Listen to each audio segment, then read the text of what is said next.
Alors, il est 14 heures, on va pouvoir débuter ce webinaire. Bien sûr, les personnes qui vont se connecter dans les minutes à venir pourront nous rejoindre, prendre le train en marche. Alors déjà, je vous remercie de vous être rendus disponibles pour ce webinaire. Merci à toutes et à tous d'être présents.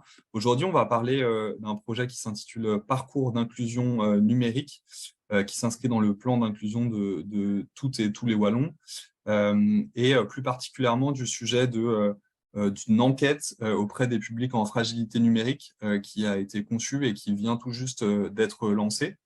Et ça, c'est un projet qui est porté à la fois par la SBL We Take Care et par les instances bassin EFE de Wallonie.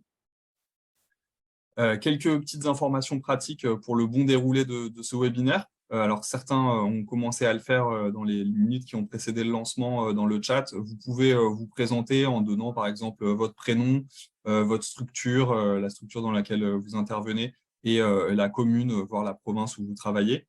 Ça va nous permettre de tous se reconnaître sans forcément faire un tour de table complet. En termes de bonnes pratiques, et là tout le monde l'a fait aussi, on va couper les micros en dehors des temps d'échange. À la fin, on aura un temps de questions-réponses, donc à ce moment-là, n'hésitez pas à participer. Mais dans un premier temps, on se comprendra mieux si tout le monde a son micro éteint. Et bien sûr, le chat, ça sert à ça. N'hésitez pas à participer, à poser vos questions dans cet outil. On y répondra autant que possible. Et si ce n'est pas possible de donner une réponse tout de suite pendant le webinaire, ce sera par mail après le webinaire avec l'envoi du support et on essaiera de donner le maximum de renseignements dans cette communication. Le support que je vais vous présenter, ainsi que tous les liens qui seront mentionnés, seront partagés par email. Donc, pas besoin de prendre de notes, vous aurez tout ça sous la main par la suite. Alors, je vous ai demandé de vous présenter, mais moi aussi, je vais me présenter. Moi, je m'appelle Martin Bonisso, je suis chef de projet dans l'ASBL We Take Care, qui est une association qui œuvre pour l'inclusion numérique en Belgique et en France. Et je vous en dirai un tout petit peu plus sur cette ASBL dans quelques minutes. Mais dans un premier temps, je vais laisser la parole à Fabrice, qui va aussi se présenter. Merci Martin. Donc voilà, je suis Fabrice Debreuil, je suis coordinateur de l'instance Bassin EFE Centre et j'interviens ici au nom de l'ensemble de mes collègues et des instances Bassin EFE de Wallonie. Alors je ne sais pas Martin si tu avais ma petite dia ou pas, comme ça je peux m'appuyer dessus pour quand même un petit rappel de ce que sont les instances Bassin EFE parce que je sais que ce n'est pas toujours évident pour tout le monde. Donc les instances Bassin EFE sont des instances qui réunissent les acteurs de l'enseignement qualifiant, de la formation et de l'emploi. Et donc, l'idée, c'est vraiment de décloisonner ces trois mondes dans une approche aussi près que possible des besoins des territoires. Et donc, il y a 10 instances bassin EFE en Fédération Wallonie-Bruxelles et 9 pour la Wallonie. C'est les 9 instances bassin wallonnes qui sont associées dans le cadre de ce qui nous réunit cet après-midi. Alors, je vais dire deux grandes missions par rapport aux instances bassin. Réaliser des diagnostics territoriaux et formuler des recommandations pour orienter l'offre de formation et d'enseignement sur les territoires et mener des projets concrets, ce qu'on appelle dans notre jargon les pôles de synergie, en réponse à des enjeux qui sont identifiés dans notre diagnostic. On va retrouver notamment des actions sur la question de l'orientation, de la formation en alternance, et évidemment, le numérique est un enjeu qui est très présent dans les actions qui sont menées par les instances bassin. On n'est pas aveugle et on a tous constaté, notamment avec la crise sanitaire, une explosion de la digitalisation, que ce soit dans le monde de l'enseignement et de la formation et de l'emploi, qui m'occupe plus particulièrement, mais globalement par rapport à la société. Donc, une des questions qui se pose dans le cadre des actions des instances bassin, c'est de voir comment on peut faire en sorte aussi de ne pas laisser les publics les plus en difficulté, les plus fragilisés sur le côté par rapport à cette digitalisation. Donc, c'est toute la préoccupation par rapport à la fracture numérique. Donc, bien évidemment, les actions qu'on mène rejoignent aussi des préoccupations qui sont portées dans le cadre du plan d'inclusion numérique de tous les Wallons. Et c'est ce qui nous a amené à nous associer au service public de Wallonie, à l'Agence du numérique, pour mener plus particulièrement deux projets. Le premier projet, c'est la cartographie des lieux et des services qui proposent finalement une approche numérique au public. Et sans doute que vous avez aussi été sollicité dans ce cadre-là, puisque les instances bassins réalisent un inventaire qui sera mis après en musique par l'Agence du numérique via un site Internet. Et la deuxième action, c'est celle qui nous réunit cet après-midi, c'est le travail sur les parcours d'inclusion numérique qu'on a confié à WeTakeCare et que Martin, je pense maintenant, va vous expliquer de manière plus détaillée. Voilà. Beaucoup Fabrice pour cette introduction. Alors un petit mot sur WeTakeCare avant de se lancer dans le vif du sujet. Donc nous on est une ASBL donc, présente. J'ai dû le faire avec celui de chez moi parce qu'on voilà, il faut couper le micro, qui est présente en Belgique et en France. On a 3 grands pôles d'action relatifs à l'inclusion numérique. Le premier, c'est la sensibilisation. On publie des études, des prises de parole. On a aussi un webzine en ligne avec 40 000 lecteurs qui permet de se faire une certaine culture sur le sujet de l'inclusion numérique. On réalise aussi des projets de conseil auprès d'opérateurs publics, privés, de collectivités locales, etc., pour essayer de savoir un peu, de caractériser de manière plus précise le phénomène de fracture numérique. Et enfin, on a une expertise pédagogique qui se matérialise sous forme de solutions numériques avec la plateforme en ligne 1, 2, 3 Digit, dont certains d'entre vous ont peut-être déjà entendu parler, qui est une plateforme qui regroupe un certain nombre de ressources pédagogiques qui permettent de faire de la formation numérique de manière totalement ouverte et gratuite. Et aujourd'hui, on a à peu près, c'est le chiffre qui est affiché ici, 6 000 aidants numériques qui sont inscrits sur cette plateforme, donc qui constitue un réseau que nous, on peut animer, à qui on peut proposer des webinaires, etc., et qui permet aussi de faire de la mise en relation autour de ces sujets-là. Par rapport au webinaire d'aujourd'hui, je vais prendre un premier temps assez rapide pour vous expliquer la démarche de diagnostic qu'on mène avec WeTakeCare et les instances bassins sur le territoire wallon pour, je vais vous expliquer pourquoi, mais voilà, pour diagnostiquer à la fois les besoins des publics et l'offre d'accompagnement existante. Ensuite, je vais faire un focus sur l'enquête auprès des publics, vous montrer un petit peu à qui elle se destine, ce qu'on met dedans, et puis rentrer de manière pratique et concrète sur les contraintes d'administration de cette enquête. Qu'est-ce que ça veut dire de diffuser une enquête auprès de ces publics? Ce n'est pas non plus instantané, ça demande un peu d'investissement. Donc voilà, j'essaierai de présenter ça de manière aussi exhaustive que possible. Et bien sûr, vous pourrez poser toutes vos questions. Et à la fin, on va garder un temps d'échange aussi long que nécessaire pour vous embarquer sur ce projet-là.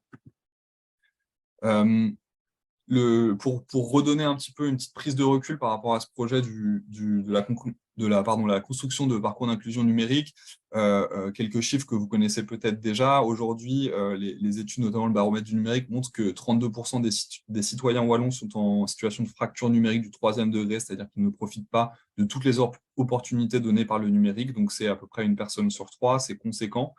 C'est une problématique qu'on ne peut pas ignorer. En plus de ça, à la fracture numérique s'ajoute bien souvent la fracture sociale. Et ce qu'on constate, c'est que les personnes les plus vulnérables sur le plan socio-économique et culturel, donc qui sont déjà en fracture, sont celles qui sont aussi les plus touchées par la fragilité numérique. On peut imaginer par exemple des interfaces qui sont dans des langues que ces personnes ne maîtrisent pas, ou des équipements dont elles ne sont pas dotées et qui les empêchent donc de pouvoir bénéficier de tous les services existants.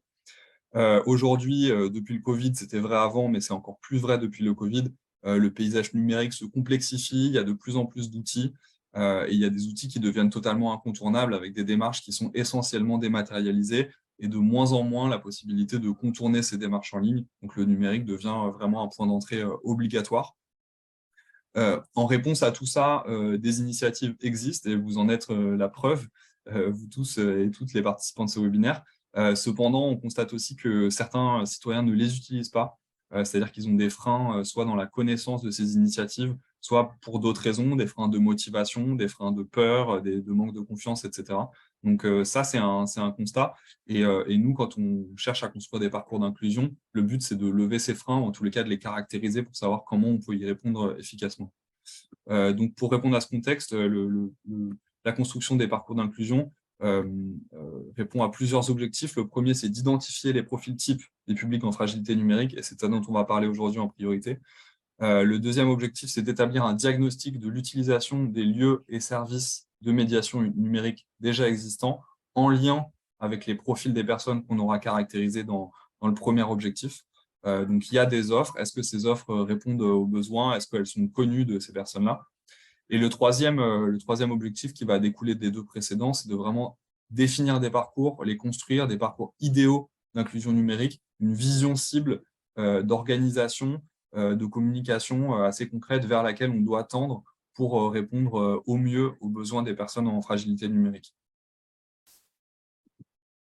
Alors, notre démarche, de manière extrêmement simplifiée, elle pourrait se résumer par le schéma que je vous montre en ce moment, à savoir, dans un premier temps, diagnostiquer les publics en fragilité numérique, leurs besoins, leurs aspirations, leurs freins, etc., comme je viens de le dire. Dans un deuxième temps, et en fait en parallèle, diagnostiquer l'offre d'accompagnement existante et vraiment rentrer dans les modalités de cette offre. Et en croisant ces besoins et ces offres, essayer de construire des personas et d'émettre des recommandations de parcours qui puissent impliquer les différents acteurs de la médiation numérique sur le territoire wallon. Concrètement, quand on parle de diagnostic de l'offre d'accompagnement existante, pour l'instant, il y a 2 projets qui ont été lancés, enfin en tous les cas 2 enquêtes qui ont été diffusées pour alimenter ce volet-là du diagnostic. Le premier volet, Fabrice en a parlé, c'est la mise en place d'une cartographie qui sera directement accessible via un outil en ligne. Donc pour ça, vous avez a priori déjà été sollicité pour donner les informations de vos structures respectives pour alimenter cette cartographie. En plus de ça, on a diffusé une enquête qui a aussi vocation à caractériser l'offre des structures, mais qui est, on va dire, complémentaire de la cartographie. Alors, je m'en excuse, il y a certains champs qui sont redondants entre ces 2 enquêtes. Peut-être que certains d'entre vous s'y sont confrontés. Mais pour nous, c'était important d'avoir vraiment l'ensemble des informations concernant les offres d'accompagnement existantes, y compris votre ressenti. Est-ce que vous avez l'impression qu'aujourd'hui, ces offres, elles sont suffisamment visibles, etc. Un certain nombre d'informations qui n'étaient pas forcément disponibles dans la cartographie, mais qui vont nous permettre de mener un diagnostic un peu plus détaillé de l'offre actuelle. Donc là, la slide que vous voyez en ce moment, il y a des liens dessus. Alors évidemment, là, tout de suite, ils ne sont pas cliquables, mais quand on vous enverra le support, pardon, vous pourrez cliquer dessus sur le PDF. Et donc, si jamais soit vous n'avez pas reçu les liens, soit vous les avez déjà reçus, mais vous ne les avez pas encore remplis, ça fera office de rappel. Sur le deuxième volet de diagnostic, donc le diagnostic sur les publics en fragilité numérique, on a aussi construit une enquête qui se présente sous la forme d'un questionnaire en ligne et qui va chercher à caractériser d'abord dans un premier temps, enfin, je rentrerai dans le détail un peu plus tard, mais les caractéristiques des publics que l'on sonde, leurs freins et leurs besoins en termes d'accompagnement. Donc ça, vous avez peut-être déjà reçu ce lien, mais il a été moins diffusé. Donc l'idée de ce webinaire, c'est vraiment d'introduire cette démarche auprès de vous, les acteurs de terrain, et de vous mettre le pied à l'étrier pour que vous puissiez participer à cette démarche d'enquête. Bonjour à Frédéric qui nous rejoint et merci de s'être présenté dans le chat. Alors voilà pour la présentation globale de la démarche de diagnostic. Alors c'est assez simplifié ce qu'on vous a présenté, je pense que c'est relativement compréhensible. Maintenant, j'aimerais qu'on rentre un peu dans le détail de la partie publique, donc l'enquête sur les publics. Je vais vous montrer un peu de quoi il s'agit. Alors déjà, quand on parle d'enquête, on parle de répondants aussi. Donc nous, on s'adresse à tous les citoyens wallons sur tout le territoire wallon. C'est ce qu'a décrit Fabrice en parlant des 9 instances bassins. On vise un public cible de 300 répondants sur cette enquête. Et parmi ces 300 répondants, on veut s'assurer que 100 d'entre eux ne bénéficient pas déjà d'un accompagnement sur le numérique. Donc c'est les publics qu'on appelle parfois invisibles, et qui sont les plus durs à sonder parce que par définition, ils sont invisibles. Mais en même temps, on sait qu'ils ont beaucoup à nous apprendre parce qu'eux, ils peuvent nous dire à la fois comment se traduit la fracture numérique de leur côté et à la fois les raisons pour lesquelles ils n'ont pas déjà suivi d'accompagnement sur le numérique. Donc ça, c'est particulièrement intéressant. Et dans ces 300 répondants, finalement, le chiffre global est intéressant, mais ce qu'on va chercher à vérifier, c'est qu'on puisse aborder toutes les différentes facettes de la fracture numérique, et notamment en termes de caractéristiques socio-démographiques.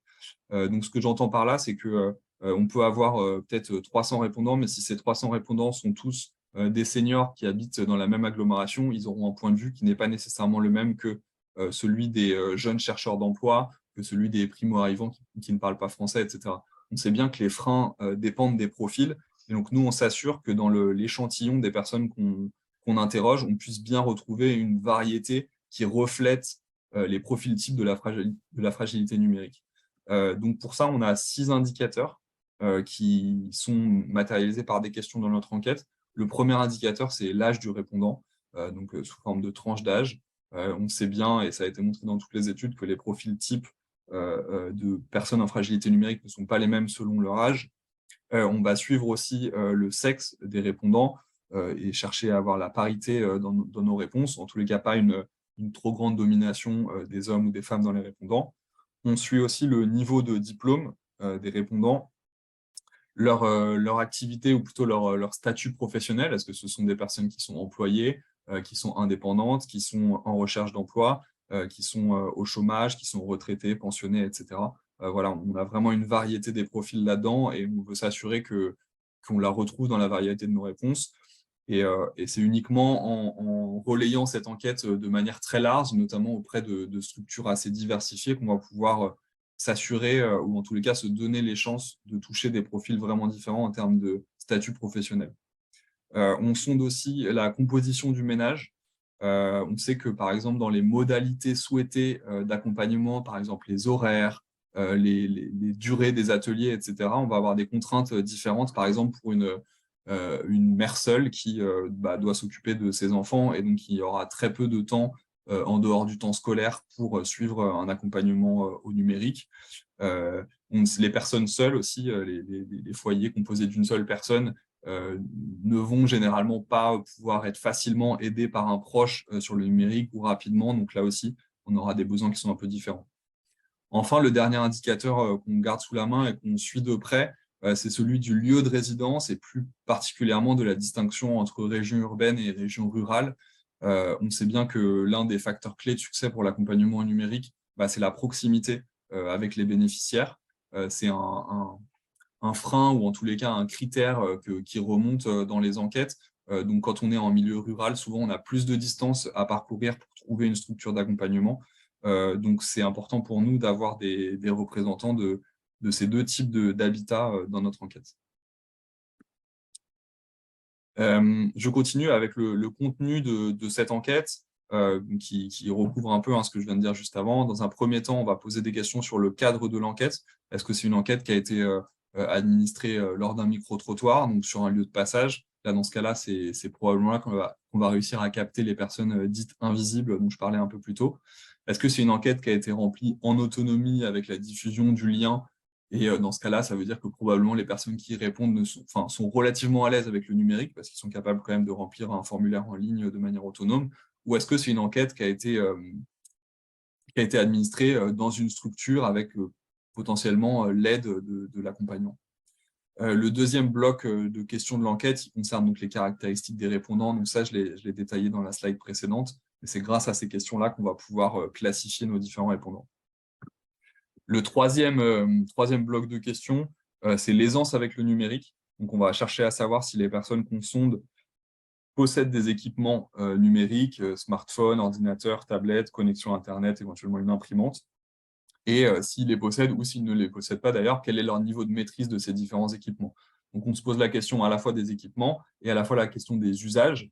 Donc, c'est-à-dire que pour réaliser un certain nombre d'usages avec un niveau de difficulté croissant, que ce soit reconnaître les parties d'un ordinateur, envoyer un email ou faire une démarche en ligne ou faire un achat en ligne, par exemple, sur une liste d'usages qu'on a sélectionnés et qu'on imagine assez représentatif, on va demander le niveau d'aisance des répondants sur chacun de ces usages.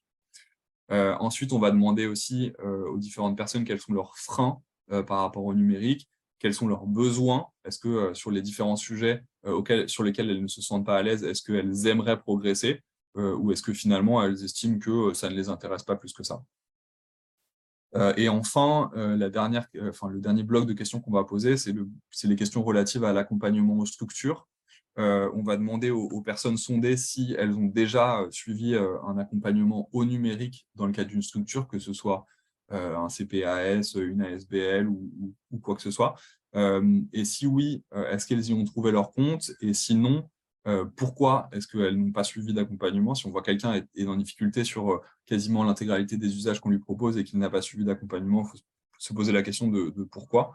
Et enfin, on va demander à tous ces répondants quelles sont les modalités souhaitées pour un accompagnement numérique. Je donnais l'exemple de la mère seule tout à l'heure qui probablement est très occupée dans tous les temps qui sont autour du temps scolaire. Les seniors, on sait qu'eux, ils seront plus disponibles, par exemple, le matin en semaine. Pour d'autres actifs, ce sera le week-end, etc. Donc ça, on va essayer de le sonder pour voir si l'offre existante répond à ces besoins-là. Et sinon, formuler des recommandations.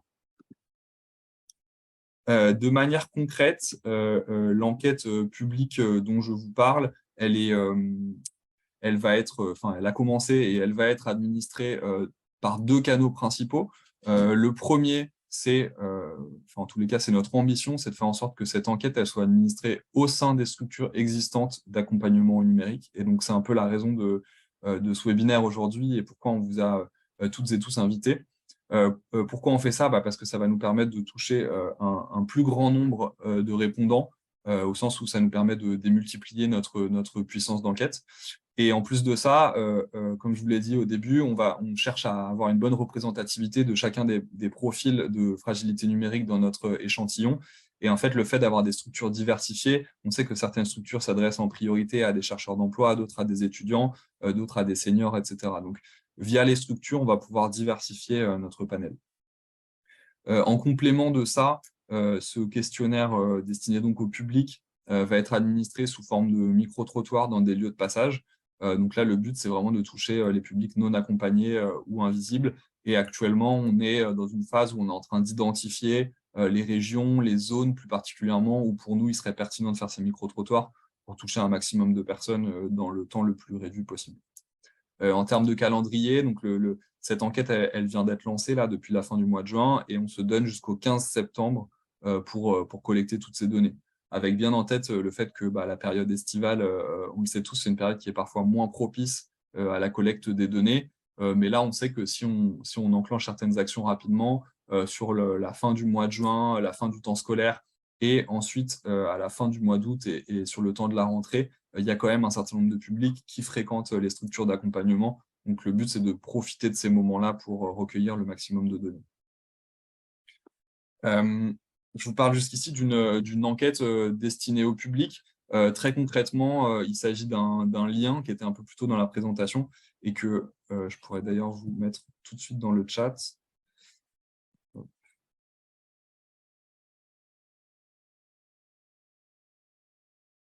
Je vous l'ai collé dans le chat.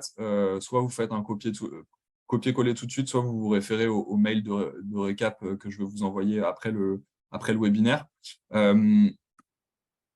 La remarque qu'on nous fait régulièrement quand on parle d'enquête en ligne et de fragilité numérique, c'est est-ce qu'il n'y a pas un peu un paradoxe à sonder des personnes en difficulté sur le numérique avec une enquête en ligne? Alors oui, c'est sûr, il y a un paradoxe. Pour autant, c'est vraiment le moyen le plus rapide et le plus efficace de collecter le plus de données sur un territoire un peu étendu comme la Wallonie. Donc, c'est le choix qu'on a fait. Mais on le voit quand on fait des micro-trottoirs, typiquement, il est nécessaire souvent d'accompagner les répondants dans leur remplissage de l'enquête. Donc souvent, on tient le terminal, que ce soit un ordinateur, une tablette, un smartphone, etc. La personne donne les réponses et c'est l'accompagnant, donc la personne de la structure, WeTakeCare ou une autre, qui va rentrer les réponses dans l'outil selon ce que répond la personne. Donc ça, c'est un point à avoir en tête. Ce n'est pas totalement transparent. On peut mettre des QR codes sur des affiches dans un centre d'accueil, mais probablement que ça ne va pas faire beaucoup de répondants. Alors que si on a une quelconque écran avec le formulaire ouvert et qu'on va à la rencontre des personnes, c'est souvent plus facile de récolter des réponses.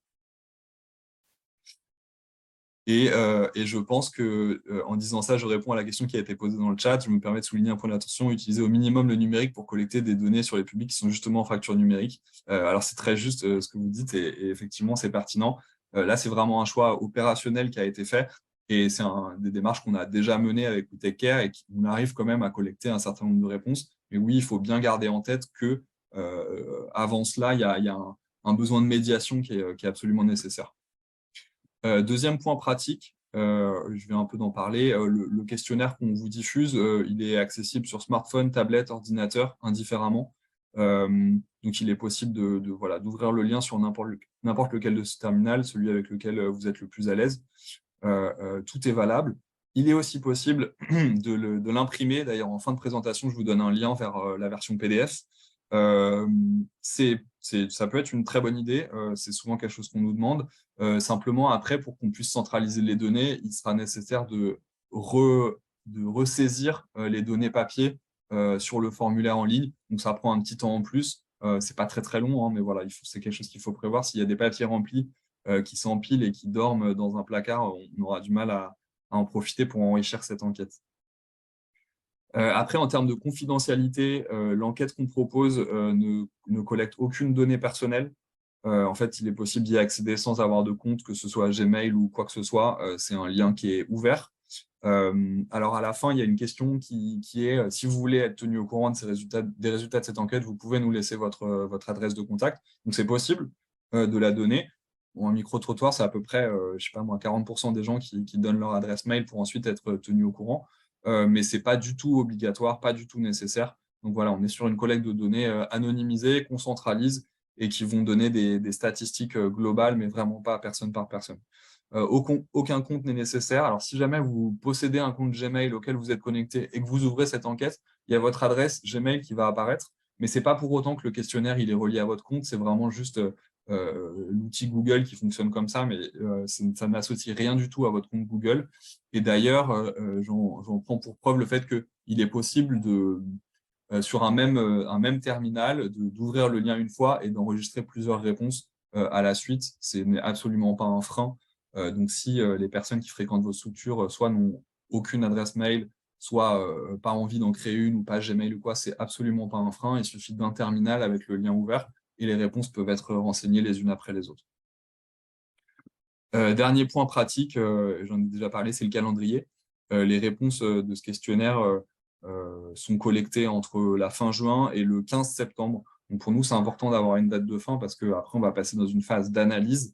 Donc même s'il y a quelques réponses qui arrivent après, ça ne va pas forcément changer les tendances globales, mais il faut qu'on puisse tirer des informations et des profils types pertinents de cette enquête. Et ça, on peut le faire que si à un moment donné, l'ensemble des données ont été rassemblées et sont prêtes à être analysées.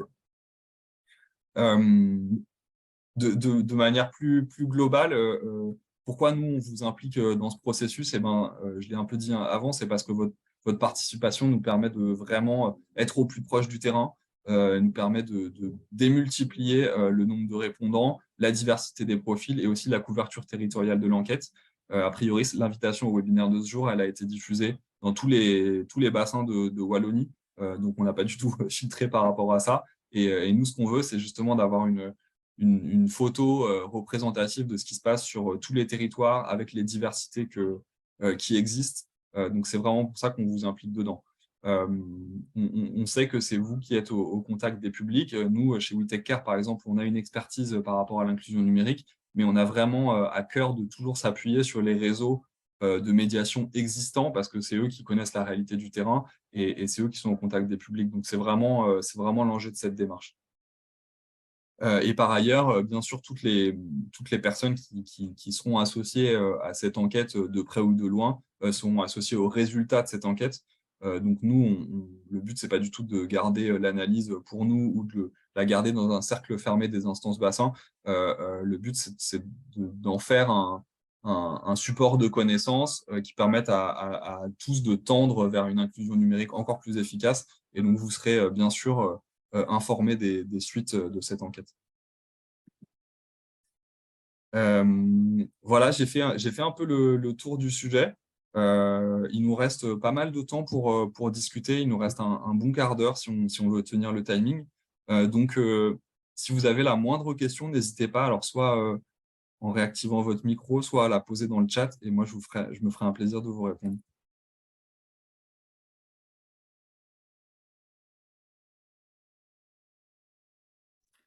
Oui, bonjour, j'ai une question. Bonjour. Bonjour, Enrique ici. Donc, si j'ai bien compris, la demande, c'est que nous fassions également, nous, des enquêtes auprès de des gens qu'on croise, enfin des gens qui participent à nos structures, c'est ça? Oui, alors c'est effectivement ça le cœur du sujet. J'ai peut-être pas été assez clair là-dessus. En fait, nous, on a cette enquête qu'on diffuse par nos propres moyens.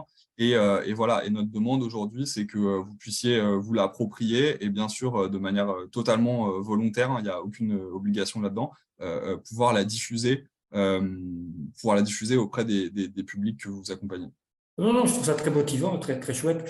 Mais donc, c'est pour bien comprendre, le lien que vous nous avez envoyé, c'est un lien qu'on peut utiliser pour faire nous-mêmes des encodages et vous les envoyer après, parce que je ne comprends pas bien la procédure au niveau, comment dire, procédure légale ou pas, je ne sais pas quoi.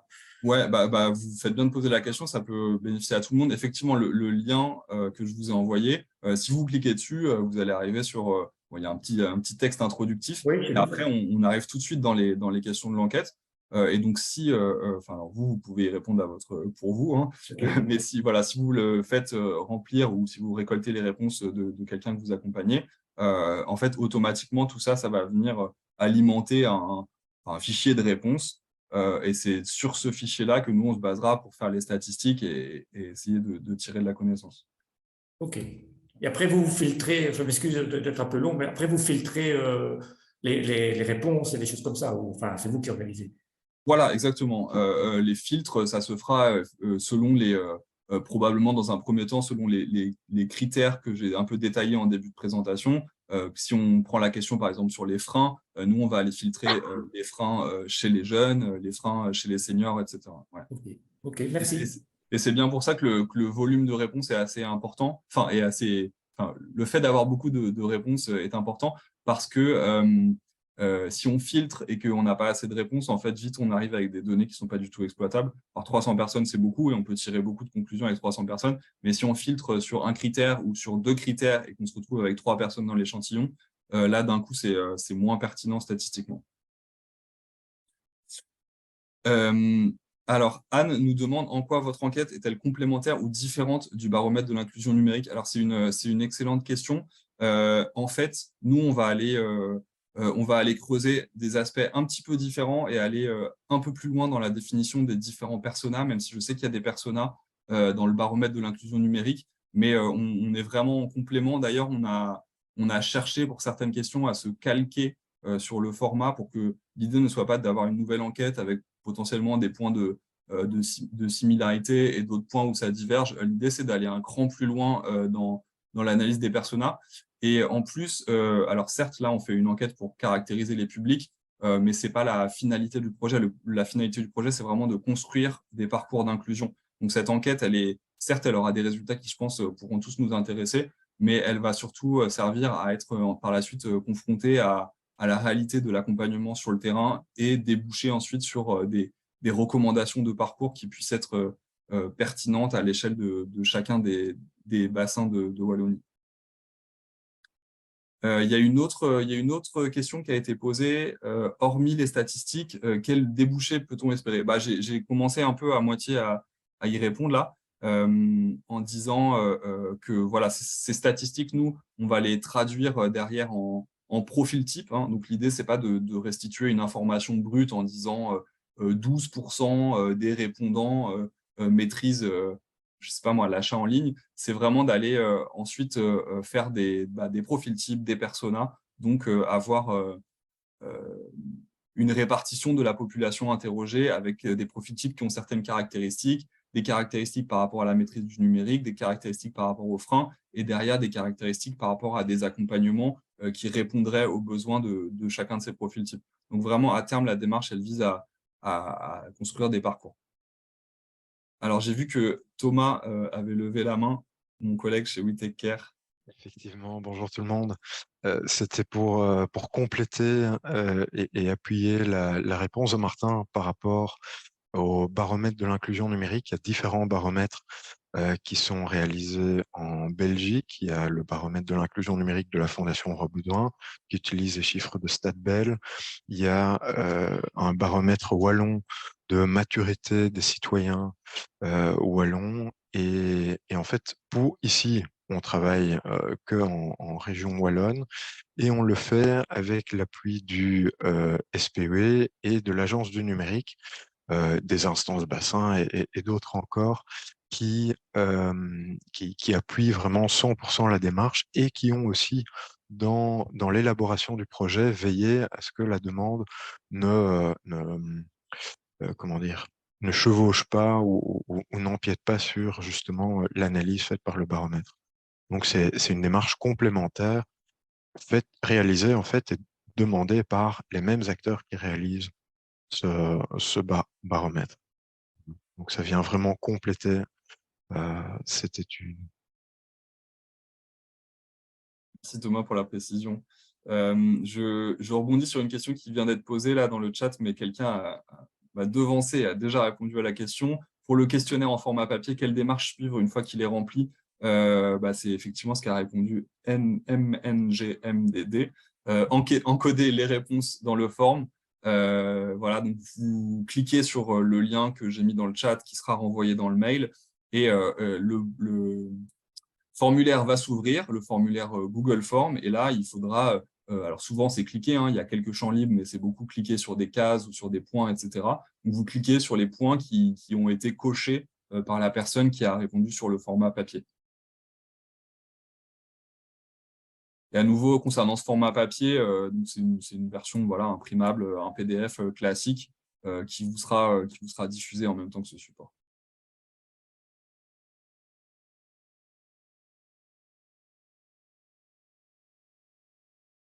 Alors, y a-t-il d'autres questions? Si oui, n'hésitez pas à les poser, on est là pour ça. Oui, bonjour. Bonjour. Donc, je suis Valentine, je travaille à la commune de Ferrières. Et du coup, sur l'aspect de la version papier, je trouve que c'est une super idée justement pour l'aspect quantitatif avant tout, après qualitatif aussi sans doute. Mais nous, ce qui nous paraît important avec mon collègue Jérémy, c'est de faire circuler ce formulaire papier, y compris en dehors des structures d'accompagnement déjà connues en fait de ce public ou pas. Typiquement, bulletin communal, on va mettre au service population, à l'office du tourisme, pour que tout le monde, effectivement, puisse y avoir accès et pas devoir déjà, de base, faire la démarche d'aller dans une structure pour avoir accès au formulaire papier et qu'il soit, du coup, accessible dans le plus d'endroits possible. Et je voulais, du coup, ça c'était une petite remarque personnelle, et merci pour la présentation qui était super intéressante. Et du coup, au niveau de l'encodage des résultats, du coup, dans le form, est-ce qu'il n'y aura pas une autre manière d'encoder ça, peut-être plus rapide ou plus simplifiée? Je ne sais pas si vous avez envisagé une autre manière de faire. Est-ce qu'on a envisagé une autre manière de faire? Non. Alors déjà, merci pour votre retour, c'est super. Et puis pour votre enthousiasme et cette volonté de diffuser, c'est vraiment intéressant. Mais c'est vrai qu'en vous associant au projet, on pensait plutôt à la diffusion dans les structures et à côté de ça, gérer par d'autres moyens les personnes non accompagnées. Mais si vous avez cette amplitude-là, c'est super. Après, ça dépend des volumes, j'ai envie de dire. Nous, on est conscient que ça demande un peu de travail.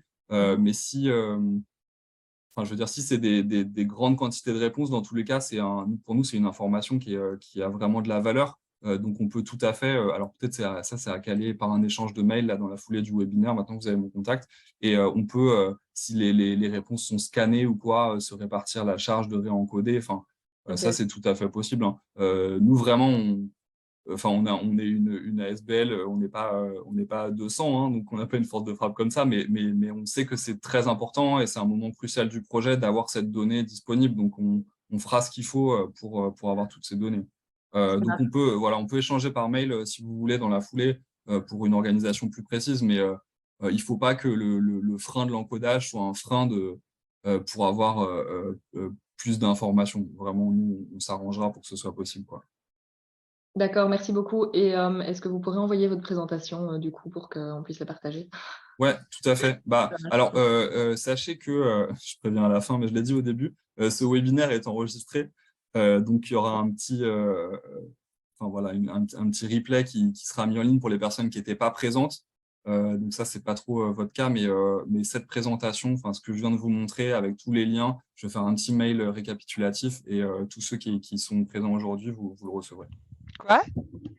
Merci. Je vous en prie. Il y a une main levée. Oui, Maud, si on veut éviter les acronymes. Ok.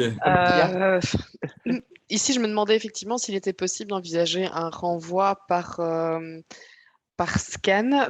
On va discuter entre responsables sur la manière dont on va pouvoir mettre ça en place, mais je sens qu'une des levées de bouclier qu'on va avoir, c'est le potentiel réencodage de formulaires papier si jamais on en distribue. Maintenant, j'entends bien que vous êtes une ASBL et donc j'imagine que vous n'avez pas 40 personnes disponibles non plus pour encoder. Mais donc, ça reste quelque chose qui pourrait être envisageable en moindre mesure. Oui, tout à fait. Du coup, c'est la même réponse que j'ai fait juste précédemment. C'est pas idéal, mais c'est une situation qu'on peut tout à fait comprendre. Et j'imagine que les réalités dans vos structures sont toutes différentes et il y a des sujets de charge. Alors là, on parle en plus de la période estivale, donc il y a peut-être des personnes en congé, etc. Nous, on veut vraiment se donner toutes les chances d'avoir le maximum de réponses, donc on s'arrangera. Ok, donc privilégier de toute façon le form, ce quoi qu'il arrive, et si vraiment ça devient compliqué, les encodages, on pourrait envisager le scan. Tout à Super. fait. Après, Oui. je vais donner une petite précision, mais qui peut peut-être bénéficier à tout le monde. Ce qu'on constate aussi, c'est que certes, les interfaces numériques font peur pour les personnes qui ont du mal avec le numérique, mais de manière globale, les enquêtes parfois font un peu peur, notamment pour certains profils. Même distribuer une enquête papier, les personnes se méfient ou alors ont juste sont paresseuses par rapport au fait de la remplir. Donc, certes, le papier, ça permet d'être envoyé, d'être diffusé, etc. Ça peut apporter rendre beaucoup de services. Mais dans tous les cas, c'est pas non plus un truc magique où d'un coup, comme les personnes sont pas à l'aise avec le numérique, on leur donne un papier et là, il n'y a plus du tout de problème. De toute façon, il y a parfois des soucis par rapport à la lecture. Il y a plein de choses différentes. Donc, je pense que vous êtes les mieux placés sur le terrain pour savoir ce qui sera le plus efficace. Après, moi, voilà, je vous donne en retour nos contraintes opérationnelles. Et dans tous les cas, l'idée, c'est vraiment qu'on puisse s'arranger et qu'on puisse avancer main dans la main.